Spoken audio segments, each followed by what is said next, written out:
प्राचीन भारतीय मान्यता के अनुसार ये समस्त संसार ओम की ध्वनि से उत्पन्न हुआ है।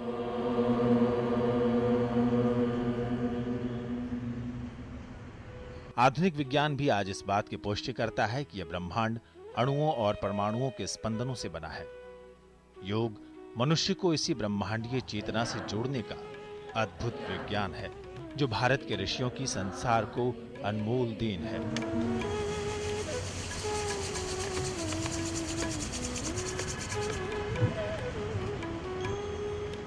आज से लगभग 2500 साल पहले हुए महर्षि पतंजलि को योग का जनक माना जाता है। उन्होंने योग की परिभाषा दी, योगश्चित्त वृत्ति निरोधः, यानी चित्त या मन की चंचलता को शांत करना ही योग है।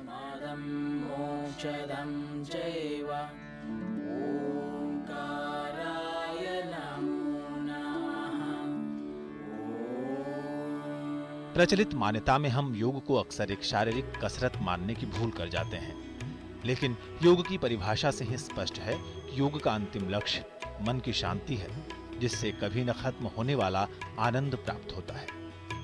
उपनिषदों में योग के बारे में कहा गया है कि जो व्यक्ति न तो मजबूत हो न ही अनुशासित हो और जिसका अपने ऊपर नियंत्रण न हो, वो व्यक्ति स्वयं को नीरस महसूस करता है, जिसके कारण न तो वो कुछ सीख सकता है और उसकी स्मरण शक्ति भी कमजोर हो जाती है। वो अपने मस्तिष्क और स्मरण शक्ति को केवल योग के अभ्यास और ध्यान द्वारा ही बढ़ा सकता है, यानी चित्त की वृत्तियों का निरोध ही योग कहलाता है।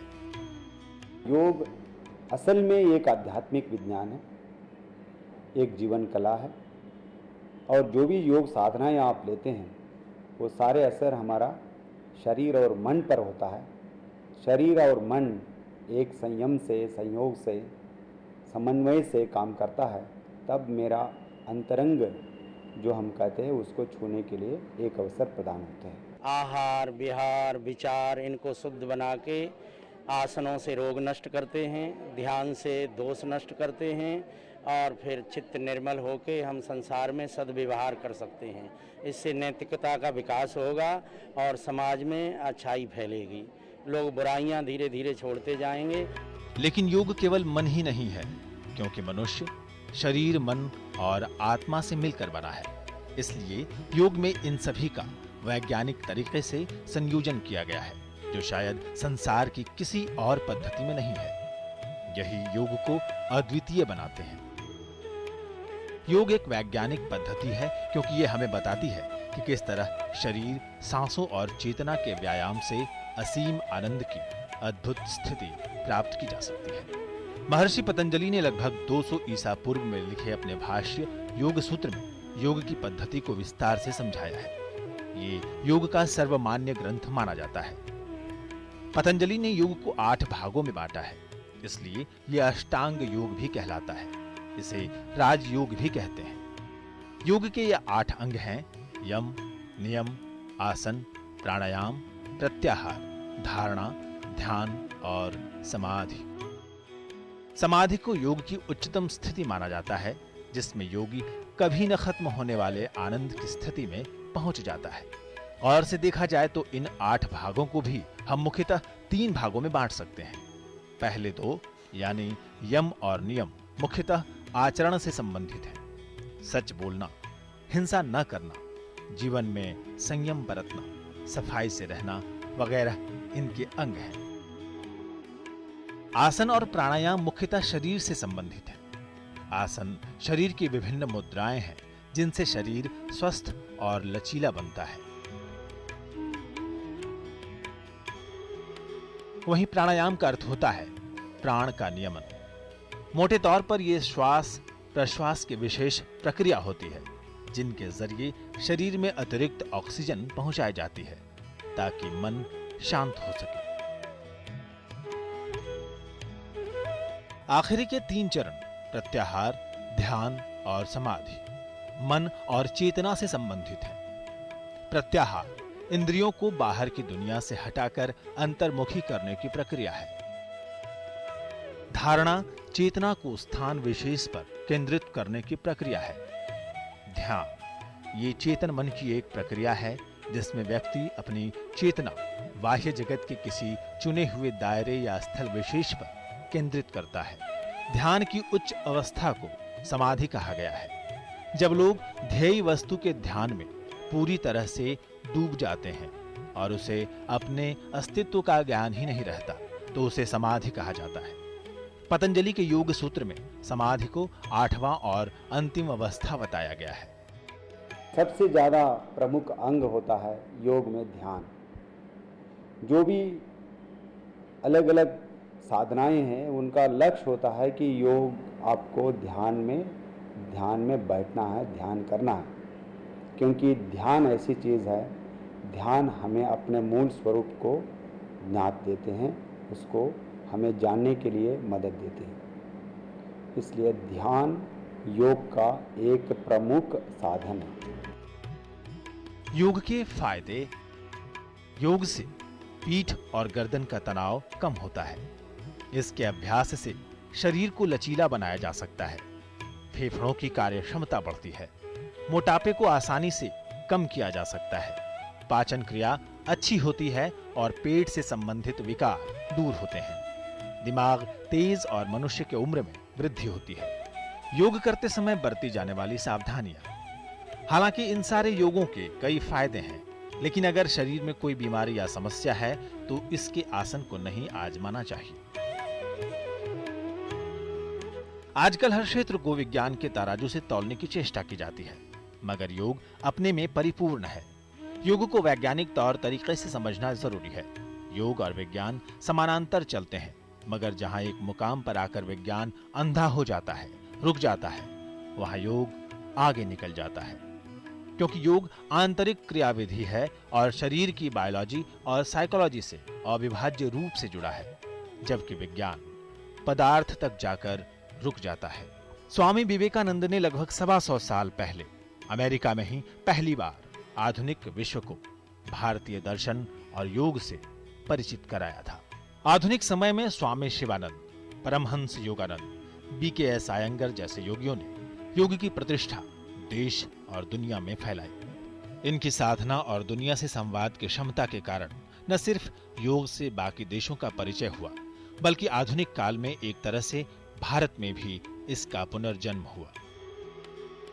हजारों वर्ष पहले गुरुकुल की परंपरा के चलते योग ऋषि मुनियों के आश्रमों तक ही सीमित था, यानी अपने शिष्यों को योग गुरु नीले आसमान के नीचे योग कराया करते थे।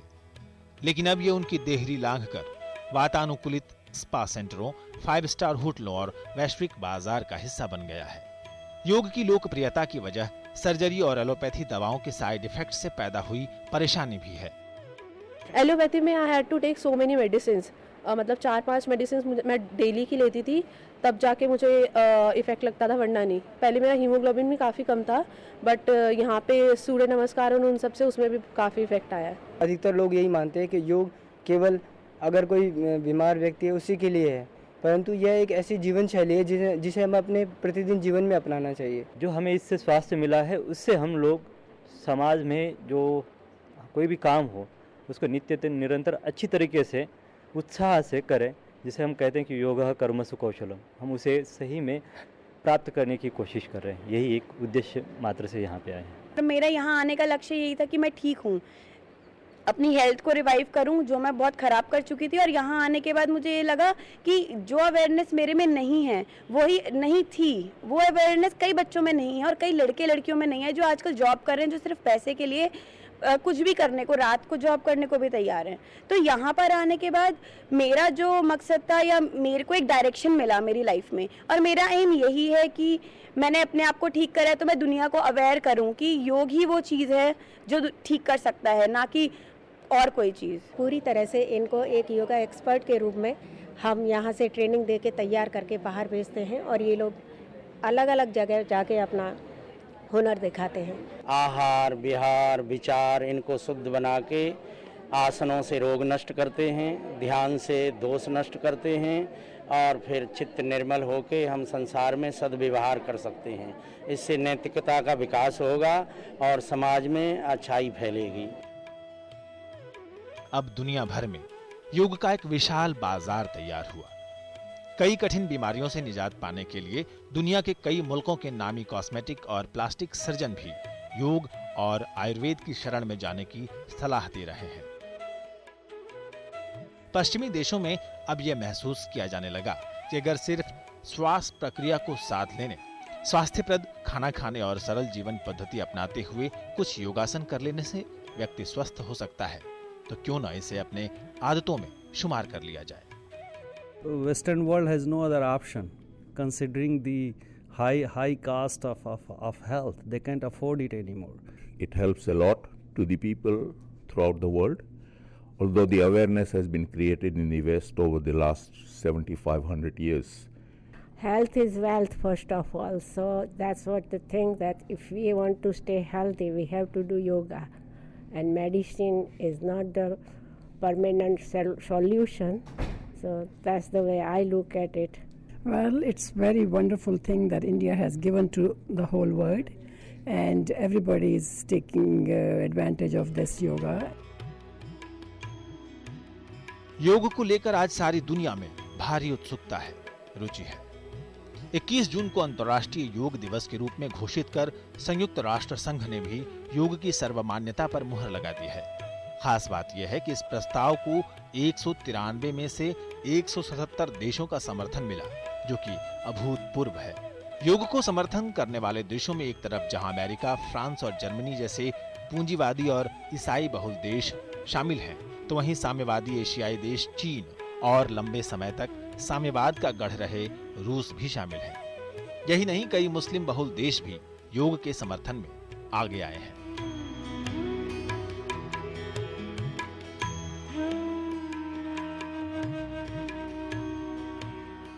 योग हमारी पुरातन पारंपरिक अमूल्य देन है। केवल व्यायाम भर न होकर अपने आप से तथा विश्व व प्रकृति के साथ तादात्म्य को प्राप्त करने का माध्यम है। यह हमारी जीवन शैली में परिवर्तन लाकर तथा हम में जागरूकता उत्पन्न करके जलवायु परिवर्तन से लड़ने में सहायक हो सकता है। आधुनिक समय में पश्चिमी जगत को योग सिखाने का काम किया परमहंस योगानंद ने। उन्होंने वर्ष 1920 में अमेरिका में योग शिक्षा केंद्र की स्थापना की। ये वही साल था जब स्वामी विवेकानंद ने अमेरिका के शिकागो में भारतीय संस्कृति पर ऐतिहासिक भाषण देकर अमेरिकियों को मंत्रमुग्ध कर दिया था। केंद्र सरकार पारंपरिक चिकित्सा और योग के इस्तेमाल को लोकप्रिय बनाने पर जोर दे रही है। योग की खूबियों को देखते हुए सरकार अब स्कूल, कार्यालयों में योग के बारे में जागरूकता फैलाने का काम शुरू कर दिया है। केंद्र सरकार ने अब अपने कर्मचारियों और उनके परिजनों की सेहत के मद्देनजर पारंपरिक चिकित्सा और योग के बारे में जागरूक करना शुरू कर दिया, जिसके लिए 1 अप्रैल 2015 से सभी कर्मचारियों और उनके आश्रितों के लिए देश भर में योग की कक्षाएं शुरू की जा रही हैं।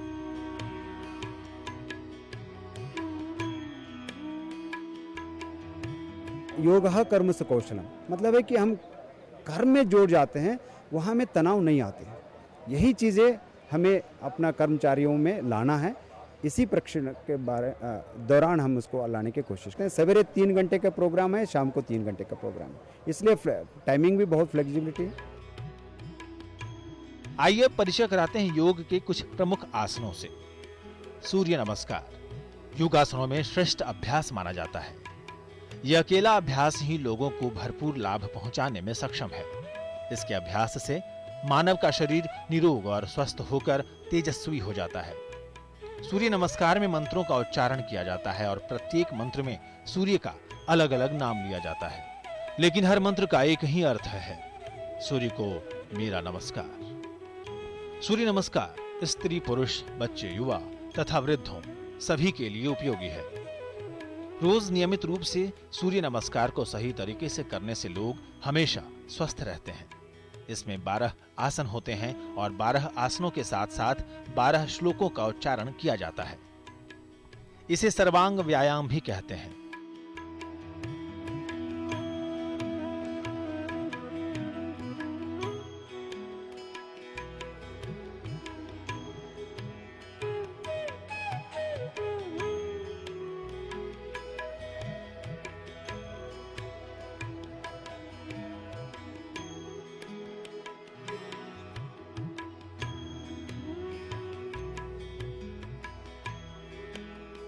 सूर्य नमस्कार के क्या है कि उसमें कुछ आसन है कि आपका मेरुदंड, हमारा जो स्पाइनल कॉर्ड कहते हैं, और सेंट्रल नर्वस सिस्टम बहुत इम्पॉर्टेंट होता है कि सूर्य नमस्कार करने से हमारा पूरा मेरुदंड और हमारा मस्तिष्क जो है सही ढंग से रहता है। उसके साथ साथ हमारा cardiovascular efficiency, cardio respiratory efficiency बोलते हैं, हमारा लंग्स भी ठीक होता है और उसके साथ हमारा कार्डियक फंक्शन ठीक होता है। इसलिए सूर्य नमस्कार को एक संपूर्ण योग अभ्यास के नाते लोग अभ्यास करते हैं। सूर्य नमस्कार किसी योग्य प्रशिक्षक के निर्देशन में किया जाना चाहिए। शुरुआती दौर में एक बार में अधिक से अधिक 3 बार सूर्य नमस्कार करें और धीरे धीरे इसकी संख्या बढ़ाते जाएं। सूर्य नमस्कार का संबंध योग और प्राकृतिक चिकित्सा से भी जुड़ा हुआ है। सूर्य की ऊर्जा और उसकी रोशनी से स्वास्थ्य में अभूतपूर्व लाभ होता है।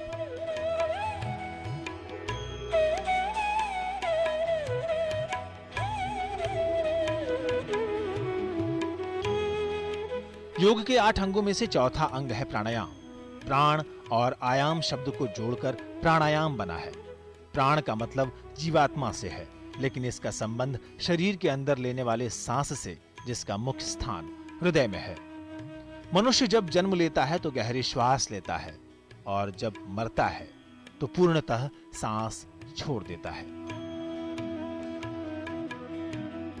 जब हम सांस लेते हैं तो भीतर जा रही हवा या वायु 5 भागों में विभक्त हो जाती है, या यूं कहें कि वो शरीर के भीतर 5 जगह स्थिर हो जाती है।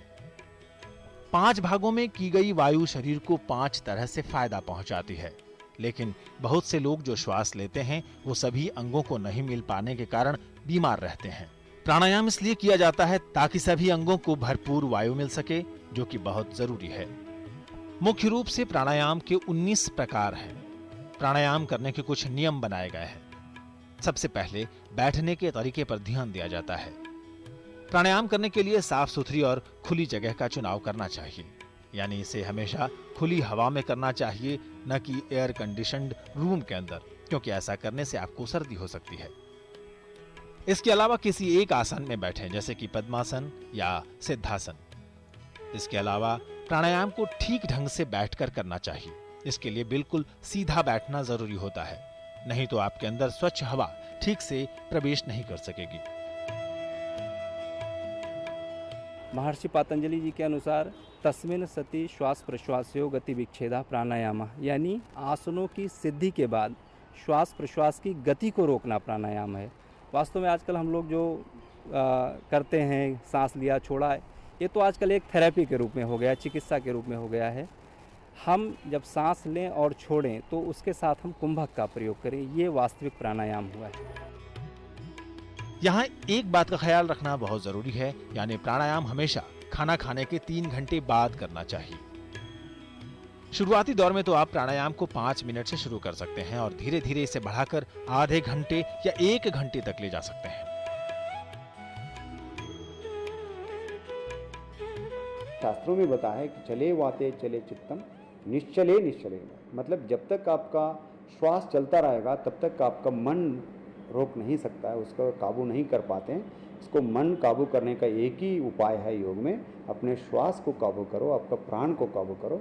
इसलिए प्राणायाम का उद्देश्य वो है, सिर्फ हमारा ब्रीदिंग एक्सरसाइज ही सिर्फ प्राणायाम नहीं। प्राणायाम नियमित रूप से करने से कब्ज की शिकायत हमेशा के लिए दूर रहती है। प्राणायाम के बहुत से तरीके हो सकते हैं, उसे ध्यान में रखकर ही प्राणायाम करें। कुछ प्राणायाम ऐसे होते हैं जो शरीर के तापमान को बढ़ा देते हैं, तो कुछ ऐसे भी होते हैं जो उसे कम कर देते हैं।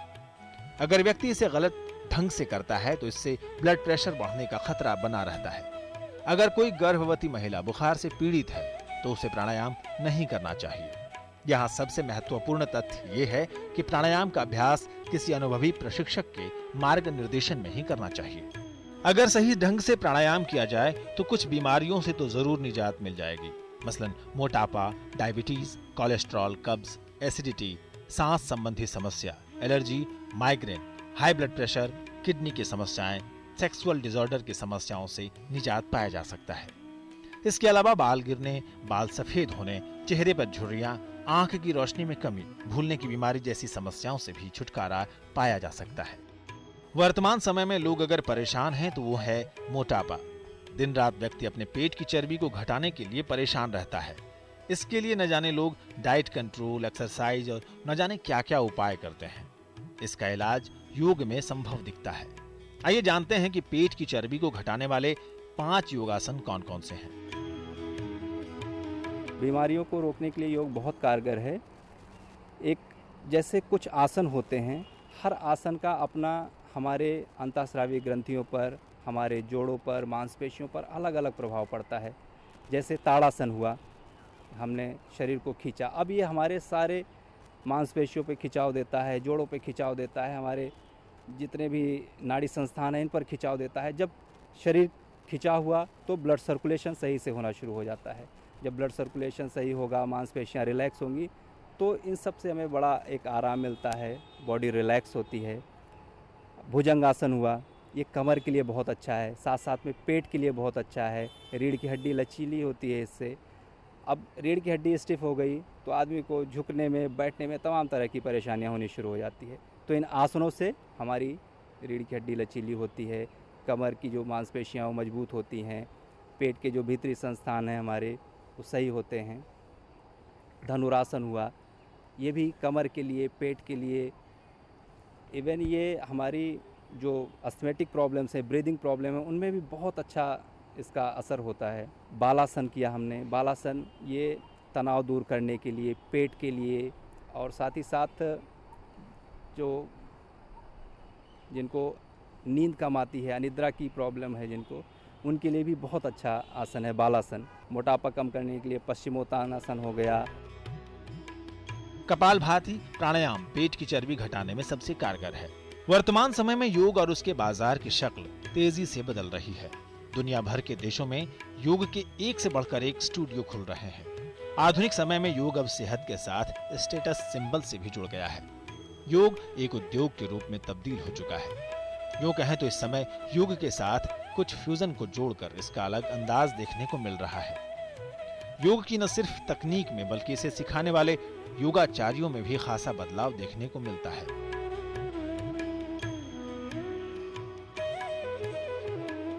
आजकल बहुत चल रहा है कि अपना नाम देने के लिए वो लोग उसमें कुछ ऐड ऑन कर देते हैं, उसी में कुछ चेंजेस कर देते हैं, पर मूल रूप से बेसिकली जो हमारे शास्त्रों में है, जो अष्टांग योग है, वही वो लोग कराते हैं, कुछ भी नया नहीं कराते हैं।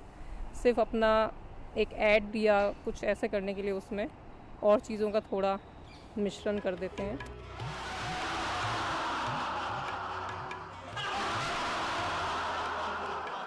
बीते कुछ सालों में योग के बाजार पर नजर दौड़ाएं तो पाएंगे कि इसने न सिर्फ देश में बल्कि विदेशों में तेजी से रफ्तार पकड़ी है। विदेशों में कई योगाचार्य बहुत पहले से ही इस विधा को विस्तार देने में जुटे हुए थे, लेकिन बीते एक दशक में योग नए ट्रेंड के रूप में विकसित हुआ है। योग से जुड़े कुछ विशेषज्ञों ने इसका पश्चिमी कसरतों के साथ फ्यूजन भी किया है।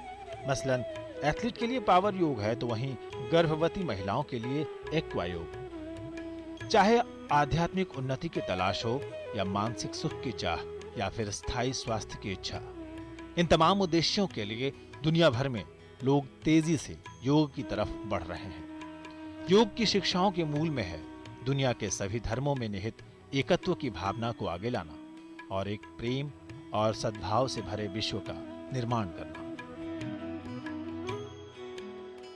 आज जब दुनिया भर के लोग स्थायी सुख और शांति के स्रोत के रूप में योग को अपना रहे हैं, तो ये भारत के महान योगियों को सच्ची श्रद्धांजलि है।